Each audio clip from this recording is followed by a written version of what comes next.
स्थानीय श्री लक्ष्मी नृसिंह कल्याण मंडप गोपाल कृष्ण स्मृति कला परिषद एवं जिला संस्कृति परिषदर मिलित आनुकूल्य रीति जुगर श्रेष्ठ कवि गोपाल कृष्ण पट्टनायक 243तम जयंती उत्सव धूमधाम रे पालित होइछि। प्रथमे गोपाल कृष्ण पाठागार परिसर रे थिबा कविंक प्रतिमूर्ति रे पुष्पमाल्य अर्पण करा जायतिला।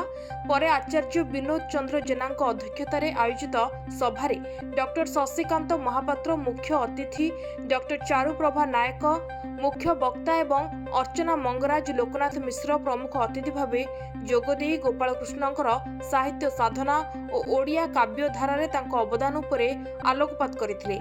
विचित्रानंद बेबर्ता विवरणी पाठ करिथिबा बेले नयना पट्टनायक गोपाल कृष्णंकर पद्यावली परिवेषण करथिले। विभिन्न सांस्कृतिक और साहित्य प्रतियोगिता रे कृति छात्र छात्री को पुरस्कृत करा जायतिला।